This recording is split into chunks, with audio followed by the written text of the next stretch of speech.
but hopefully this is going to work out better. Okay.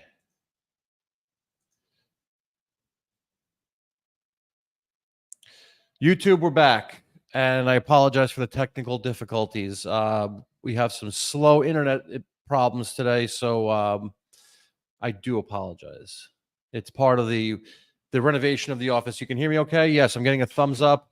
So for those of you who had posted fantastic questions before, I apologize. I had to back out of the things, and I lost your questions, but they were great questions. And I please, I want to read them. I want to hear them. I want to answer them, and I want to help you guys out. So please repost your questions whenever you can. Let's see, someone coming back. Way better. Thank you. Phew. It's tough business. It's show business. Again, please repost your questions. For everybody who had questions posted before, I saw some great questions. You guys are awesome, and I want to answer all your questions. Without further ado, however, I'm going to jump back into what we were discussing. We're going to start from the top real quick. And I just want to explain to everybody again, we're going to be discussing all the dangerous questions that you will be asked during your workers' compensation hearings and trials. These are questions that have the potential to reduce your benefits or have your case denied, disallowed, and thrown out altogether. So it's very important as to how you answer your questions when you're asked them under oath during a hearing or a trial. As a bonus, at the end, I have some special tips on what you need to be reminded of. These are things I tell all of my clients when it's time for them to testify. These are my pro tips, special tips, things that you need to keep in mind when it's time for you to answer questions in front of a law judge, okay? So we were talking about hearings and trials. What is a workers' compensation hearing, and why do injured workers need to be prepared for theirs? And what are the stakes if it doesn't go well? So first, there we go. The questions are flowing back in. You guys are awesome. There are hearings and there are trials. And like I said before, the big difference between the two is the time. Hearings are quick. Hearings don't have a time allowance. There's no time set aside for a hearing. A judge could have 5 9 o'clock hearings, okay? If there's no time allowance, it's expected to be pretty quick. Just a few minutes of time is being spent on each hearing. Whereas on a trial, when there's an expectation of extensive testimony and presentation of evidence and oral argument, the judge will set aside time depending on how much time the judge thinks is needed. If an interpreter is needed, usually they'll set aside even more time.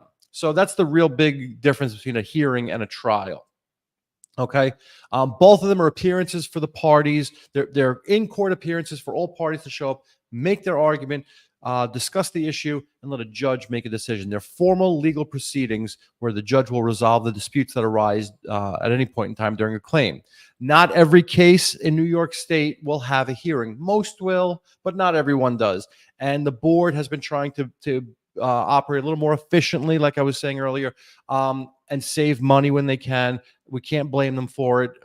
Like any other business out there where you could save money, you do. And the board will try to do things behind the scenes sometimes and have administrative or proposed decisions. These are decisions that are reached by an attorney that works for the board, sometimes a judge, and they address whatever issue it is, and they present a proposed decision to the parties. And this is done in lieu of, instead of a hearing. And it's a decision that usually gives the parties 30 days to object. So if the decision is one that you think is fair and appropriate and acceptable, you let it ride. You let the 30 days run out. If it's something that you want to object to, you object, and it gets revoked. And usually a hearing is then scheduled so we could sit down live and discuss the issues. But administrative decisions and proposed decisions are a very useful tool that the board uses here in New York State. Similar systems are used by other compensation boards and tribunals across the country. It's just a way to be a little more efficient and cost saving. So not every case is going to have a hearing, but most do. And like I said before, the real crux of what makes a hearing and a trial is testimony and time. Sometimes testimony is taken during a hearing. Usually when it happens, it's very, very brief. Generally, it's just a couple questions. Have you gone back to work since the last hearing? Have you done any work for anybody on or off the books, for pay, not for pay, volunteer work? You know, some attorneys ask questions like that. Some attorneys will just ask, have you done any work since the last hearing, or have you done any work since your accident? Usually that's the extent of the type of testimony you're going to give during a hearing with no time allowance, or short, brief hearing. is just a couple questions. They might ask, aside from your neck and your back, did you hurt any other parts of your body as a result of this accident? But they're all going to be brief questions, no more than 5 or 10 minutes. Um, and they could be about a variety of things, but it's usually work status and injuries and things like that. A trial, on the other hand, is a more in-depth hearing. Usually it's set for a predetermined length of time, 30 minutes, 45 minutes, 60 minutes. And it's so the parties can ask all the questions they need to ask, make all the arguments they need to make, present all the evidence they need to make, and let the judge make a decision on all those outstanding issues. So it's a lengthy process when you compare it to a personal injury trial, a criminal trial, the OJ trial. It's a drop in the bucket. It's maybe an hour over one afternoon or one morning. It's not days and days and days. But sometimes, in certain circumstances, we have had trials that run rather long. Usually, they're ones that have very complex issues, multiple claimants, things like that. So sometimes trials can run a long time. We had one a couple of years back where we had, I forget how many people, 20-something people in a van that were all working, and they were involved in a car accident. In every case, they were all brought together, and everyone had to go and give their testimony, and it took a long, long time. So sometimes in extenuating circumstances, it goes beyond the average of 60 minutes or so. But that's trials are the ones that take time. Now, why do injured workers need to be prepared for their trials? During your trial, you're going to be placed under oath, and you're going to be asked questions by your lawyer and by the insurance company's lawyer and by the judge. Okay? How you respond to those questions can make or break your case. So it's super important that you're prepared, that you're comfortable, that you know what to expect, and that you go in there looking to kill. Because if you're not prepared, if you're not comfortable, if you're nervous, if you don't know what to expect, things can only go one way, and that's bad. And we don't want that. We want you to be prepared and confident, so you could give the answers you need to give and do your job, get you the benefits that you need, and move you down the road. Okay.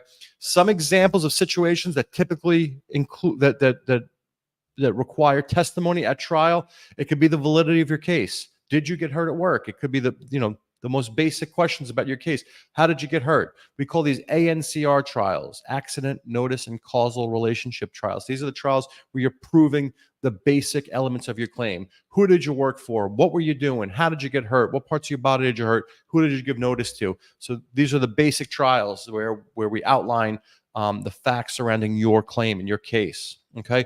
We could have trials about the amount of benefits you're receiving, whether you're entitled to more or less based upon the medical assessments, medical treatment. Sometimes these do come to trial where we have to take testimony from the doctors. So you're not the only one who gives testimony here. The doctors sometimes have to give testimony. Permanency, when your case reaches the level of permanent disability, you're going to have to testify about your vocational background, your schooling, your education, your prior work history, your prior training. Those are all things that are relevant to the decision of a judge on your level of permanent impairment. So testimony is going to be offered oftentimes in those circumstances. Fraud, the big issue of fraud. We've discussed it before. We hate talking about it, but it's a real thing, and I don't want anybody getting stuck there. So we need to talk about it so that you're prepared for it. But if you have a fraud trial, you're going to have to testify, and you better be prepared if you're going to be testifying in a fraud trial. You don't want to get blindsided. I see all the questions are flowing back in. You guys are awesome. Thank you so much. And I'm going to make sure I get to those. S. Gilbert, Jedi Mike, I got you guys. There was another guy before who had great questions. I want him back. So if it doesn't go well, what happens if your hearing doesn't go well? What are the stakes? Your benefits could be reduced or denied altogether. So it's super important as to how you answer your questions. Okay. Which questions during your workers' compensation hearing, and more importantly, your trial, are the most dangerous? Which ones have the greatest potential to reduce or deny your case? Okay. Which questions are the most dangerous? You got to be careful anytime any question is asked. Every question that is posed to you is asked for a reason, and no one's just asking you just because they really care about any particular. All these questions have purpose, and you need to keep that in mind. Okay. Circumstances surrounding your injury. If there are any inconsistencies between how you respond at the time of hearing or trial and previous reports, whether it's medical reports, injury reports, accident reports, email to your boss about how the accident happened. They can be used, those inconsistencies will be used to challenge your credibility and the credibility of your claim. So keep in mind, what type of history, what type of notice did you give about your accident? When you're asked that in front of a judge, it better be pretty close, because if it's not, they're going to say, well, you gave two different accident histories here. And it happens a lot. And oftentimes when you get the whole story, it's really, it all comes together. But let's get ahead of that. Let's not let that even rear its head. I don't want an insurance company attorney alleging that my client gave conflicting histories of an injury. Try to be consistent with the histories, even though one story might be a brief synopsis or a brief summary of what happened, and then you're testifying and you're giving all the details. You want to keep it consistent. Okay. This also includes questions about the timing of your claim. What time did your accident happen? What time did you go to the hospital? What time did you give notice? All things like that. If you don't know the specific timing, don't guess. And we're going to talk about this later when we get into tips. Employment history and job duties. This information could uncover prior injuries or conditions that played a role in your current injury. Okay, so you want to be consistent about your employment history, your job duties, your past job duties, your past employment, and past injuries. You want to be upfront, honest, and credible, and you want all of your histories to be the same. Similarly, and we just touched on it, pre-existing conditions.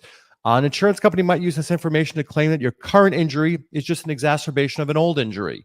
This could get them off the hook. They could say, you didn't really get hurt this time. This is just a flare-up of an old injury with a different company and a different insurance company, and let them pay for it. Well, maybe yes and maybe no. The insurance companies are looking to avoid liability, and they don't want to have to pay. The other thing is, not only does the denial of a pre-existing condition impact the judge's decision as to whether or not your injury is related to the current case, not only does it impact the judge's decision as to the degree of your disability, because if you hurt that same body part 5 years ago, well, there's a strong argument to be made that your current level of disability is not entirely due to this accident. It's only partially due to this accident and partially due to the old accident.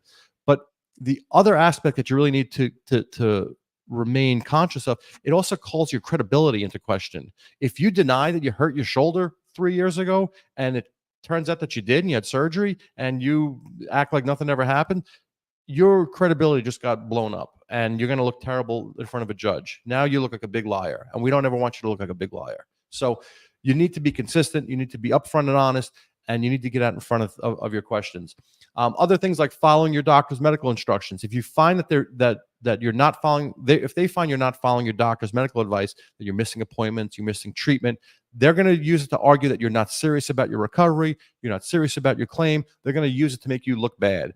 Similarly, if they find that you have big gaps in your treatment, they're going to make the same arguments. So see your doctors consistently, and I need a drink of water, and follow your doctor's instructions.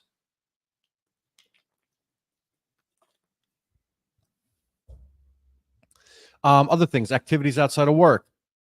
Performing activities that don't match up with your reported injury and your limitations will call your credibility into question. And like we're going to discuss in a moment, it could turn into a fraud thing. So, if your doctor says that you're not able to lift more than 5 pounds, you're not able to walk more than, a half a city block, and they have you shoveling snow and doing your neighbor's house because you're a good guy. Yeah, if they have that on surveillance, they're going to use that against you. So you need to be careful what you do outside of work. Other things, your reported pain levels and your symptoms. If your pain levels and your symptoms don't match up with the medical evidence or what others observe, it can lead to doubts about your level of disability and the viability of your claim in general. So be conscious of all this stuff. The attorneys for the insurance company are, the judges, so you should as well.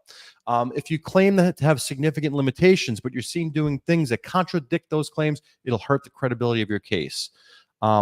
So, all these things that we just discussed, especially these last few topics, like following doctor's orders, your work activity outside of work, your personal activities outside of work, your pain levels, limitations, things like that, are all going to be used by the carrier to call your credibility into question. And if if they're egregious enough, they're going to raise fraud against you.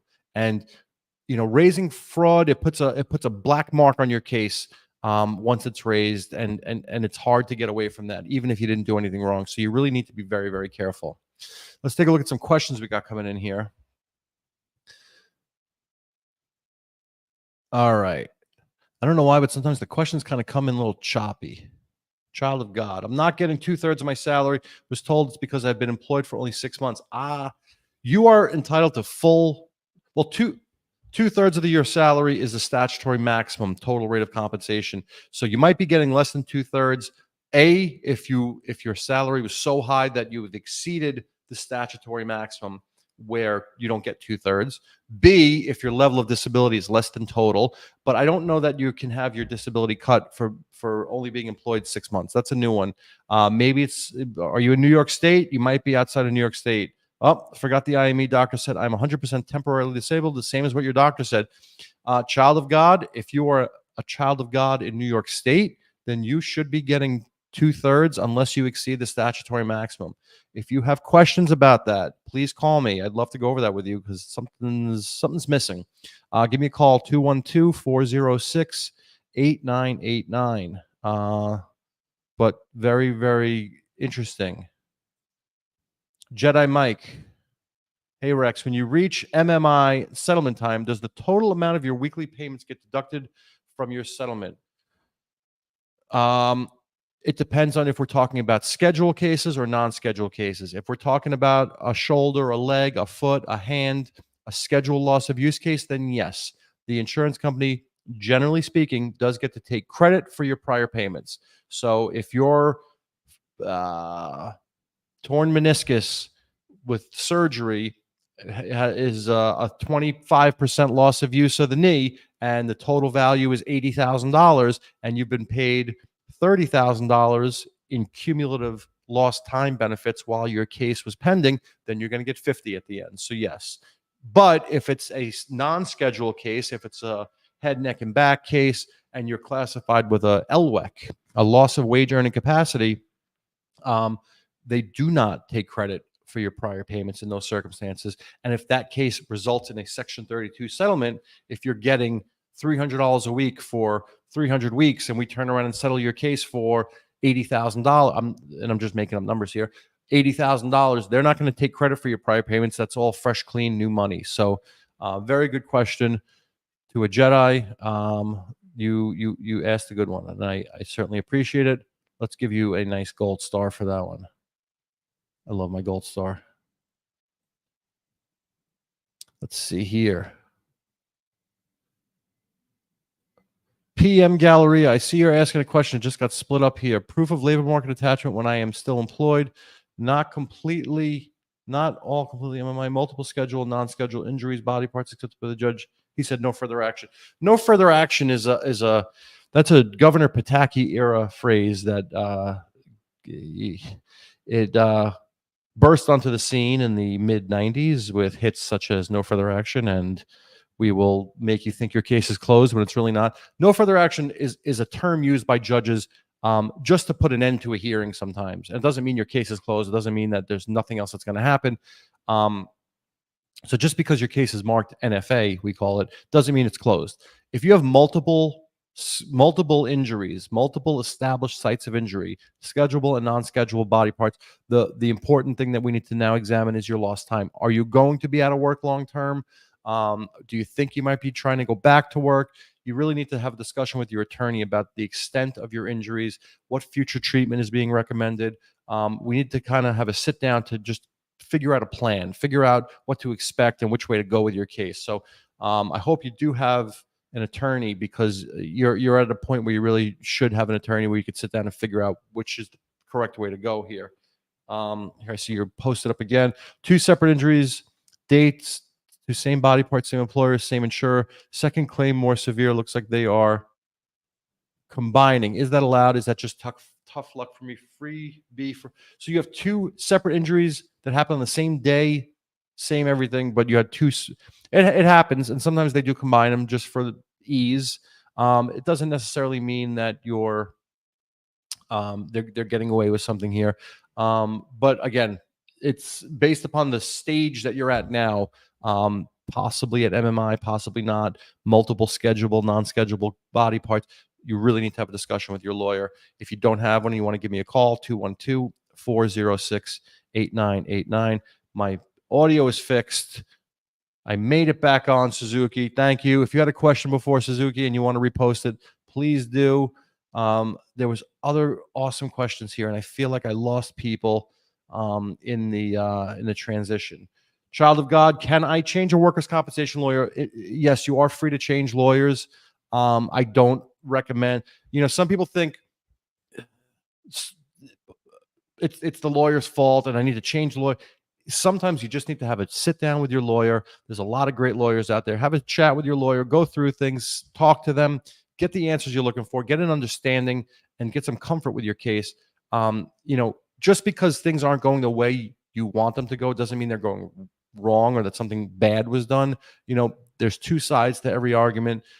If it was a black and white thing, you wouldn't need a lawyer, you wouldn't need a judge, there wouldn't be an insurance company. You would just get money for what you needed. So sometimes it's not as easy as just changing lawyers. Sometimes you should just have a conversation with your lawyer and get an understanding. If you really don't see eye to eye, if you really think there's a glaring problem, you're always free to call and speak with another lawyer. I'm getting begged here. Answer mine, please. S. Gilbert, how could I turn you down? Where is your question? Are consequential injuries seen as separate when it comes to treatment and rate of disability? Folks, I don't even know here. We're just going straight to the gold star because that's the question that I like. Good question, solid question. Consequential injuries. So we've spoken about this in the past. We're getting off topic here. I'm going to jump back into the topic in a moment. But what is a consequential injury? An injury, a direct injury is an injury that is the direct result of the accident. I fell down the stairs and I broke my arm. I got hit by the car and I separated my shoulder. But what's a consequential injury? A consequential injury is an injury that arises as a consequence of the initial injury. So if you have, we see it a lot of times with knees. If you blew out your knee and you had knee surgery and you're limping around on a bad knee, on a bad right knee, and now your left knee starts flaring up, and next thing you know, you have some swelling in the left knee, you might have a consequential left knee injury. We see it from one knee to the other. Sometimes we see it with low back injuries. They kind of get involved. Hips. I was on the phone with a client earlier today who had a horrible hip injury and is now developing pain and problems with the other hip because he's favoring his other side while he's pending some surgery. So yes, a consequential injury is an injury that doesn't come from the original accident. It comes as a consequence of the injuries that you sustained in the original accident. Another example that we give sometimes, and it's a cuckoo example. If you have a broken leg, a broken foot, and you have a cast, and you wrap your cast in a plastic bag so you can go take a shower, and you're standing in the shower with one foot sticking out of the shower curtain, and you're trying to shower yourself, and you're standing on one foot, and next thing you know, you slip because you're only standing on one foot, and you break your arm, boom. We're going to claim that as a consequential injury. The insurance company is going to fight the hell out of it, but we're going to give it 100%. Now, to answer your question, are consequential injuries seen as separate when it comes to treatment and rate of disability? No. Once a consequential injury is brought into that case, it is treated like a direct injury. And once it's brought in, it's in. And it doesn't matter if it's a direct injury or a consequential injury. It's just there in term. Cases established of the head, neck, and back with a consequential left foot. That's all it is. But the treatment is the same.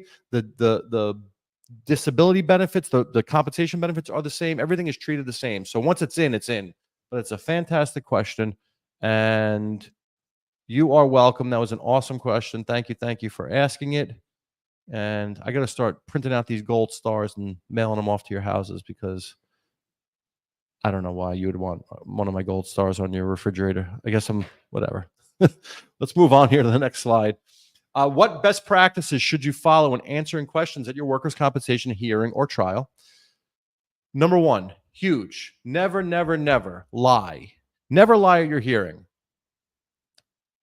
You can never, by responding to questions in a certain way, you can limit the amount of information you give the insurance company. Okay. You want to answer the question, and you only want to answer the question. You just want to answer the question. You don't want to do any more than just answer the question. Okay. And don't lie. Every now and again, somebody says, well, what should I say? what should you say? You say the truth, and that's it. And that's all I'm ever going to tell you to say. And if you ever say anything other than the truth, you're going to piss me off. So if I know that you're lying, we're going to have a major, major problem. Always tell the truth and answer the question that they're asking you. It's that simple. It's really far more simple than you would ever imagine. By answering just the question and not giving too much information, you can avoid having your words used against you. Be smart. Choose your answers carefully. Okay. For example, hedge your language if you're not sure. If you're not sure what the absolute answer is, you could say things to the best of my knowledge, to my recollection. My estimate is this. Sir, I'm not 100% sure, but I think, you can hedge a little bit. Okay. Don't use absolute language. Don't say I always do and I never do, unless it's absolutely true. Okay. Be very, very careful. Lawyers take things very literal. So if you say you always blank, and I find one circumstance where you didn't blank when you should have blanked, I'm going to jump all over you and make you look like the biggest liar possible. So be very careful with the answers that you give. The majority of your answers should be as short, as brief as possible. That's it. Answer the question. Listen to the question. Take a minute, take a breath, take a pause, count to 4, whatever you want to do as your little, system for not jumping right in. It feels like you're having a conversation. It looks like you're having a conversation. It sounds like you're having a conversation, but you're not having a conversation. You are testifying under oath. You're not having a conversation. So don't get into that rhythm of having a conversation, because that's where people get lost. They fall into the conversation chit-chat rhythm, and then they start blabbing, and they start volunteering information, and they talk too much. And you want to reach over and say, shut up. Don't talk too much, okay? Volunteering information. If you don't, it prevents the insurance company lawyer from discovering additional details that they're going to try to hammer you on. Don't give them more ammunition. They know what they want to do. They're already trying to kill you. Don't give them more ammunition to do it. Okay.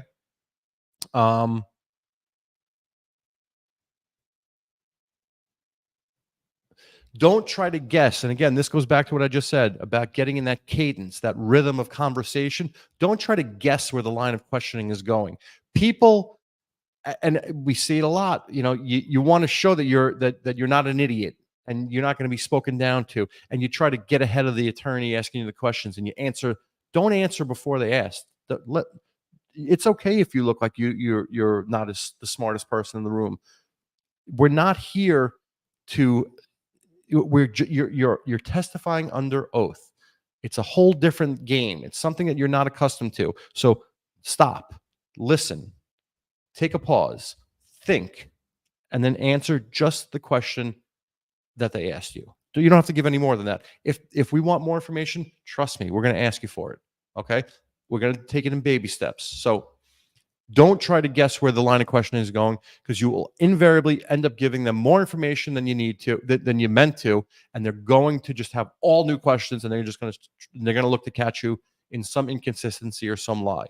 Always pause before giving your responses.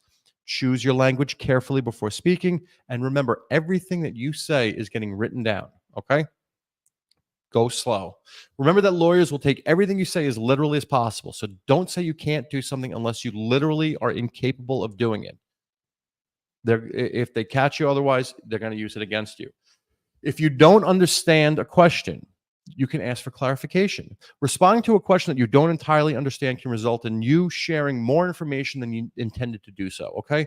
There's nothing wrong with asking a lawyer, I'm sorry, can you repeat yourself? Can you rephrase that question? I don't really understand it. There's nothing wrong with it. And sometimes it's fine to just do it, just to slow down the attorney's rhythm. The same way we don't want you to get into a rhythm. A lawyer does want to get into that rhythm if he starts getting at you and hammering you. And if you need to break that, you could say, I'm sorry, can you rephrase that? Or I didn't understand your question. Can you ask it a different way? Nothing wrong with that. If you don't remember something, there's nothing wrong with saying, I don't know, or I don't remember. Don't guess. Do not guess. If you don't know, the answer is, I don't know. Okay? And again, I know I've beaten this point to death. Only answer the questions that you are asked. Do you know what time it is? The answer is yes or no. It's not 3:15. The question is, do you know what time it is? So think about what they're asking you and answer that question. See some other fantastic questions coming in here. Suzuki, I'm almost at a point where I want to change my workers' compensation attorney because of no communication for over 2 months from them, but I have to start all over again with somebody new is my issue. You don't have, your case doesn't start all over. Your case is your case. You might have to start developing a new rapport with somebody new. My recommendation, if they're not answering your phone call up, speak to the receptionist and say, I would like an appointment to sit down and speak to my attorney. Done. People do it all the time. I have clients that just want to come in and sit down. They haven't seen me or spoken to me in a while. They want to come in, have a face-to-face, and talk about the status of their case. And I think it's a great thing. And I love sitting down and we talk, and everyone is back on the same page, and we feel comfortable and we move forward. So my recommendation there, Suzuki, call your attorney's office, make an appointment, and have a little sit down. 15 minutes is all you need. Sorry for drinking water in your ears, folks, but I am thirsty. I just received a letter approving my neurologist request in May. Still no appointment. Why this? Well, if it's approved, why the stalling? If you have the letter, call your neurologist. Don't wait for anybody else. Call your neurologist. Say, hey, we got the approval. Give me an appointment. That's probably your best bet. After that, call your lawyer and say, hey, can you help me get an appointment? But it's really between you and the neurologist if you have the approval. So that would be my recommendation. Lack of communication with Suzuki, and again, this is for my Instagrammers. You can't see the questions. The lack of this is Suzuki was having problems with communication. I had to call him 7 times, and finally they needed to call me for something. I threw this back at them for lack of communication. NYC case. Yeah, it happens. We get busy sometimes, and I'm not defending them, and I'm not. Call them and have a sit down. It's the best thing to do, and it just puts everybody back on even footing. Okay. S. Gilbert gave me a gold star back. That's my first one ever. Eric, holy crap, I'm live. I'm live. Sorry if I lost you before. We had some technical issues. Okay, Mahogany. Mahogany's asked me very good questions in the past. She's a longtime contributor. What is considered a schedule case? So I showed you guys my circa 1997 schedule that I made out of packing tape and an old file. A schedule case is any case to any of the body parts that are contained in the schedule. I'll read them to you right off here. Hand, arm, foot, leg, eye, thumb, index finger, middle finger, ring finger, small finger, great toe, the big toe, other toes, and hearing. Those are schedulable sites of injury. Those are your schedule sites. That's it. Okay. A schedulable injury can become a non-schedule injury depending on its severity and its impact on you as a whole. A non-schedule injury can never become a schedule injury. So just keep that in mind. But it's very rare that a broken arm, broken leg shifts over to the non-schedule category. Let's see here. Questions are flowing. Let me jump into this, and then we'll answer some more questions. Any final pro tips for injured workers with an upcoming workers' compensation hearing? What would you tell them if they were your clients? Whenever we have a trial, a hearing with a time allowance, whenever we know somebody's going to testify on ANCR or the initial issues surrounding their case, if they're going to testify on LWEC or permanent disability and the vocational factors surrounding their permanency, if they're going to testify on any other issue that requires in-depth testimony, we always call them, get them in for an appointment, and prep. And that's we prep them. This is the questions I'm going to ask. This is what I expect the insurance company to ask. This is how it's going to feel. I almost invariably run through a mini fake trial where I hammer questions and I try to get the person comfortable. So prep with your lawyer in advance. Review your case and your details and the details of your accident and your injury with your lawyer. Have your lawyer explain the process, okay, and discuss strategy so you know what to expect. You want to be comfortable, okay? Not only is it being aware and being, taking a breath and thinking about the question and answering briefly. If you're not comfortable, none of those things will happen. So prep with your lawyer.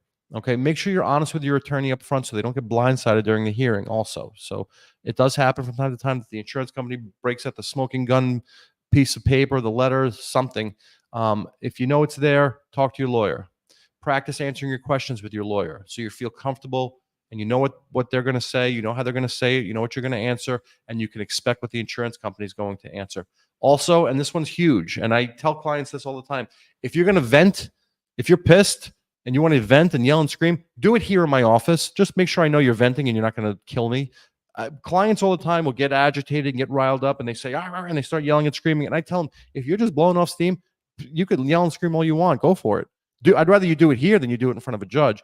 And unfortunately, that's not always the case. And I've had clients curse out the judge and yell and scream and get up, and you don't want to do any of that stuff. If you want to vent, you can vent with me on the phone. You can vent with me in my office, as long as I don't feel physically threatened by anybody. But way better doing it with me here than doing it in front of a judge. I don't like it. It scares the crap out of me sometimes, but at least I know that you're just blowing off some steam. So with that, let's see here if we have a few more questions. And then I'm going to give you guys my some pro tips.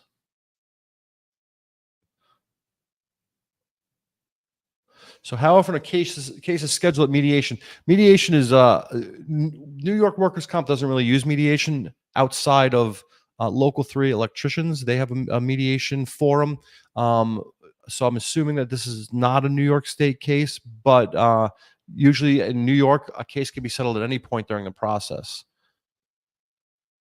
Let's see here. Real versus fake. I know we've spoken before. I have multiple body parts injuries. When it's time to get a rating, how will it work? For example, will be like, okay, so you're asking about different body parts. So remember before we spoke about schedule and non-schedule. The neck is not on here. The back is not on here. The knee is, but it doesn't work the way you think it works there. And that would be easy. A knee, at 10% of a knee gets you 288 weeks of workers' compensation benefits, and that's it. There's no other discussion. Excuse me. A 10% permanent impairment to a back or a neck and a back, if you're found to have a 10% permanent disability, inclusive of your vocational factors, so you have a 10% LWEC, you would get 10% of your compensation rate subject to the statutory minimum for 225 weeks. So they're different. And if that's the route you're going to go, if you're still out of work and you're not able to go back to work and you have a 10% neck and a 10% back, let's just say overall the judge says you have a 25% permanent disability when they consider all of your different injuries, schedule and non-schedule, and they find a 25% mild impairment, you're going to get a 25% rate of compensation for that limited period of time. A 25 gets you 250 weeks. So you get another 25 weeks of benefits there, which is 6 months, give or take. Not too bad. But that's how that works. So I understand that, that's what we think is going to happen. Just add up the 10% and get 30, but it's not how it works. And every case is different. Every circumstance, you really want to have a good lawyer where you could sit down and figure out which is the best way to go to maximize those dollars in your case. And if you do need help, or if anybody needs help, please give me a call, 212-406-8989. Melly Mel. That's why it's always good to prep before a hearing. It's that simple. If for no other reason, it gets you comfort. It gets you're comfortable with what to expect. Okay. It's new for you. It's not new for us. And you'll know what to expect. And it's super important to prep for a hearing. Thank you. You're welcome. That was a great question by Jedi. Yes, it was. If you injure both shoulders, here's Jedi. If you injure both shoulders with multiple surgeries on both and still having issues, is that considered a scheduled injury? Generally speaking, yes, unless the fact that there's multiple surgeries doesn't change the equation here. It makes it more, we'll use it in the argument portion, but it really comes down to what your level of permanent disability is to each shoulder in determining which way it's going to go. Again, if the schedules are so high or your level of disability is so significant, then you could try to convert that to a non-schedule injury. It's a tough hurdle to overcome, but it is very, very possible. So yes. My lawyer does a lot of emails and texts. It works. Yeah, we've been texting too. We just in the last couple of years we've changed our whole online presence with different phone systems, and we have texting capability. So yeah, we do that as well. We text our clients if you have an IME, if you have a hearing, if you have an office appointment. We text you in advance so you know about it. So it's one way to keep in touch with the clients and for the clients to keep in touch with us. So Derek, it does work. Thank you. Man, you guys are awesome with the questions today. Let's see what we got here. Hello, I have an expedited hearing for permanency tomorrow afternoon. The previous hearing, the judge found me at 100% disabled, but I want surgery. If you're going on for a permanency hearing tomorrow afternoon and you want surgery, I hope your doctor has testified and put in their reports that you want and need surgery. Because if it's permanency, the question is MMI. Are you at maximum medical improvement? I see here at some point there was an appeal from the insurance company and you want to know what should I do. So hopefully your doctor has noted that need and that want for surgery in his report, in his testimony, and the lawyer is going to make a push for a finding that you're not at maximum medical improvement, most likely. And again, I don't know the particular facts of your case. I'm kind of just speculating here, but that would be what I think would be the route to go here. And hopefully your doctor follows the proper rules and he goes through the portal and gets your surgery requested and authorized. There is still a possibility to get surgery authorized after you've been found to have a permanent disability, but make sure everybody's on the same page. Why aren't judges on the case made permanent? I've seen 3 different comp judges. The board used to try a lot harder to keep the same judges, and there was case law on it, to keep the same judges on your case throughout the decision-making process. Honestly, I mean, they've moved away from that, and I think the real reason is staffing issues. I think the board has become short-staffed. There's not as many judges, and with virtual and just the way things have morphed over time, it's no longer really possible. And it stinks because you make your pitch to one judge and you get them where you want them, and then you come back to court the next time and it's a whole new judge and you gotta persuade somebody else. But it is what it is. They're not always filled in or updated on the case. Yeah, that's the problem.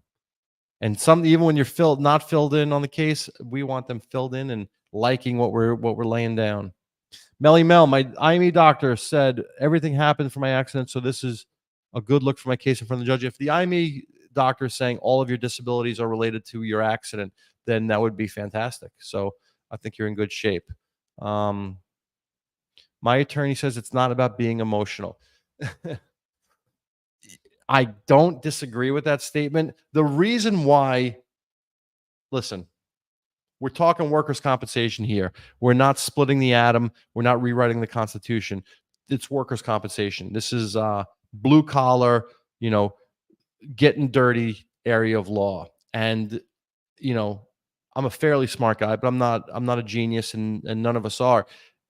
Technically, anybody with a half decent education could pick up a workers' comp book and probably figure out what they need to do with their case. For the most part, they're going to run into a couple problems here and there, but what really gives you why you want a lawyer is because we avoid the emotion. I don't know your boss. I don't know how much of an a-hole your boss is, and I don't care. I'm here to take the facts of your case and take the law of this state and apply the two and get you the best outcome I can without being emotional. So yes, a lot of times it's not about being emotional. You want to take the emotion out of the game. And if you can, you want to use the emotion to your advantage, which means, and the same goes for the insurance company. If we're in a controverted case that they're fighting and I get to cross-examine your boss or your supervisor or somebody from your company, I'm going to try to get him emotional or her and get something out of them that's going to hurt them. And they're going to try to do the same thing to you, which is why I'm giving you all these tips today about this exact topic.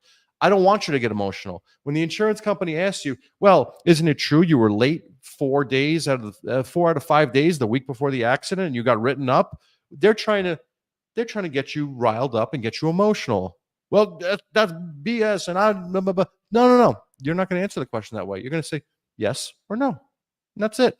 So yes, as much as yes, it is not about being emotional. And you might be the only person so far in the history of my live feeds to get 2 of those in one day. Congratulations. I know everybody out there is standing and there's a round of applause, but that's awesome. Thank you, thank you, thank you. A couple more questions here. How does permanency ratings get calculated with multiple injuries to non? Okay, so again, permanency ratings for multiple injuries, non-scheduled body parts like the back and the shoulder. So you have a back and a shoulder. Well, if it's a back and a neck, the judge is going to look at the severity of both injuries and fit them together as best they can with our persuasive argument, of course. And we also throw things like the vocational background on top of it. But the same kind of holds true if it's a schedulable site and you're still pursuing a non-schedule award. Judge, my client has a severe back injury and he's not able to return to work. And based upon his doctor's findings, he has a 75% permanent impairment due to his back alone. I know the insurance company is saying it's only 50%. But now, Judge, when you consider the fact that he has adhesive capsulitis, frozen shoulder, which is a schedulable injury, of course, but when you add that on to the severity of the back injury, clearly the person has a permanent total disability. Getting a permanent total is a shot in the dark, but it's the argument that you would make under those circumstances. So it is considered. It's not one or the other. It is considered under this set of circumstances. Now, again, every case is different. Every set of circumstances is different. Sometimes you want to put a back injury on the back burner, no pun intended, and kind of forget about it. And, there might not be money in it and focus on that frozen shoulder. Every case is different. And that's why it's so important. You have an attorney who knows what they are doing. And if you need an attorney who knows what they're doing, I'm your guy. 212-406-8989. H. Chambers, fantastic question. Thank you. Thank you. My buddy Suzuki's flowing right now. Man, I must have struck a nerve before. My last hearing stated the insurance company had to cover my authorized additional spinal surgery after my initial herniated disc surgery failed. Yes, if you have a second surgery and it's approved, it's paid for. My doctor stated my disc need replacement since December of 2024. That's not possible. I think you meant to put a 3 there. My employer insurance keeps denying authorized payments and surgeon, which more MRIs showing the same, but the insurance will not move forward even though he has done what they have requested twice. Now we're waiting for a new hearing date again. I've been waiting since December, like I mentioned before, December of 23. How long can an insurance company continue denying approved procedures before something really happens against them? It depends on how they denied it and how it should have otherwise been approved. Again, and I hate to just kind of blow it up. It's a discussion to have with your attorney and your doctor. If the surgery is a guidelines approved surgery, if the Workers' Compensation Board medical treatment guidelines authorizes the surgery at the point in time in treatment that you're at, then it's game over. You go and get your surgery. If the insurance company is denying it and your doctor is able to show why their denial is improper, they need to send a new request in addressing those denial reasons. And sometimes it's as easy as an administrative fix. Talk to your lawyer, talk to your doctor, get an understanding as to why these denials are happening. Otherwise, you just got to give it the big push forward. Excuse me. And folks, my good friend Cy Cooper is reminding me to remind you, if you do like what I'm telling you, please do not hesitate to hit the like button. It helps me. It makes me feel good when I check and see how many likes I've gotten. I'm not a big time influencer. I'm just a guy who's trying to help people out, and it gives me it puts a smile on my face. Thank you. Jesus King is telling me I am awesome. I made an appointment with my neurologist. Thank you again. Good. Get better. The ultimate goal here is get better. That's what we want. So just to go back one moment, and I just want to hit you with a couple quick tips on the things that you should be keeping in mind when you're going to testify. And a lot of these are repetitive. We went over them before, but we're going to touch on them real quick once more. When you're asked a question, take a second, take a pause, take your time, take a breath, count to 4. Some people have different ways of doing it, but when somebody asks you a question, listen to the question, repeat it to yourself, make sure you understand it, and then only answer the question that you are asked. That's it. That's all you have to do. Answer that question and then close your mouth. Don't volunteer information. Don't run your mouth. Those are the most important things. If you're the answer to your question that, or your answer that you're giving is more than a sentence or two, you've given too much. Okay. I always tell my clients, and when people ask me for, what tips do you have? And it's almost like a lifelong tip because it applies in so many circumstances. Less is more. Less is more. You don't need to run your mouth to show that that you know your medical evidence shows how disabled you are. The fact that you're walking with a cane shows how disabled you are. We know how disabled. Sitting there and saying that I can't, and I tried to go to take my grandkids to the water park the other day, and I can only go down the slide twice. Like, what? And you think I'm making a joke, but stuff like that comes out. Less is more. Just answer the questions that they're asking you. And when the other side is asking you a question, when the insurance company attorney is asking you a question, less is really more. And the reason I say that, if I'm going to ask you, my client, a question, I'm going to ask you a who, what, where, when, why question. How long did you work for this company before you got hurt? Well, I worked there for 3 years. And what were you doing at the time of the accident? Oh, I was building a cinder block wall. I'm asking you questions, open-ended questions. They're not yes or no questions. They're questions that they'll result in a one-sentence answer. When the insurance company asks you a question, they're going to ask you yes and no questions unless they're bad lawyers. All their questions should be pointed, direct, yes or no questions, and just answer the question. And they're going to ask them in a way where the yes that you're giving is going to make it sound like you did something wrong. And that's fine. If you answer it honestly, then your lawyer can go back and do what we call redirect examination, and we could rehabilitate. We could show why that question really was a BS question and what it really meant. But if you're not honest about them, then we're screwed. So those are my big tips. California Dove, you finally caught alive. Love the Ewok. That's awesome. It's not Dove, it's Dave. I should really read. Now your significant other is going to mock you for the guy on the computer called you a dove. Sorry, Dave. Mike, I have a hearing tomorrow morning. It's been almost 2 years since my injury. The hearing is in reference to adding my neck and back to my shoulder injury claim. Any expectations? Any expectations? They might ask you a few questions. I don't know if you're claiming a direct injury or a consequential injury. It's important. What you should do, it's 4:05. Call your lawyer and say, hey, I know we have a hearing tomorrow. What are my expectations? They might ask you some questions if was direct or consequential. When was the onset of pain? Things like that. Call your lawyer. Get some answers from them, and hopefully things go well tomorrow. Man, Dave, I have to answer his question because does having surgery for a torn meniscus lower my settlement amount in California? Well, first off, I don't know California law. I am not licensed in California. I'm unfamiliar with California law, but it does raise an interesting question. Here in New York, we talk about things like loss of use, schedule loss of use. So a torn meniscus, if you have a 30% loss of use in your knee, your doctor might say, well, you're primed for surgery. Go get surgery. And sometimes the surgery, surgery shows the severity of an injury. It's bad enough to warrant surgery. But surgery is also there to help you. So if you go and have surgery, does the value go up because it shows how significant your injury was that you required surgery, or does it go down because the surgery helped you? It's funny. It's just a funny thing, and it's something to keep in mind. So I don't know the answer to your question per se. We do work with some fantastic attorneys in California. If you need help, please feel free to give me a call, 212-406-8989. Rex, you help more people than you know. Thank you. That means everything to me. And just a few more here, because I do have one more client waiting outside who just showed up. The letters received from the insurance company were for denial for my disc replacement state. They're denying approval because of excessive billing from the doctor's office. You need to talk to your doctor's office about it, because excessive billing I don't think should necessarily negate a surgery. It should negate the billing for the treatments that they billed for. So there's a little bit of a disconnect there. Talk to your doctors about that. Show them the letters.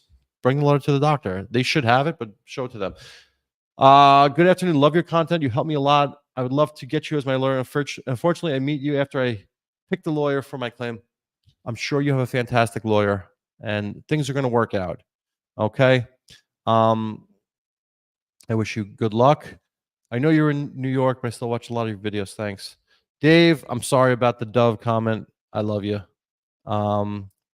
Folks, thank you for all of your fantastic questions today. I'm sorry I missed yesterday. We just got slammed at work yesterday, and we had some things pop up. So I appreciate everybody joining today. I appreciate everybody sticking through my technical difficulties earlier, and you guys are awesome. The questions were the best I've seen so far.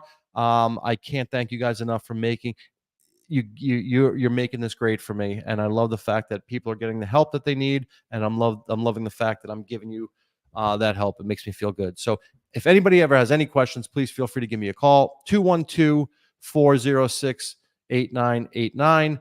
My name is Rex Zachofsky. What is Suzuki telling me? Thank you for all you do. And getting another shot of water. If you can see, yes, I still have a half a bottle left, Suzuki, and it's going down. Folks, have a wonderful day. Have a wonderful rest of your week.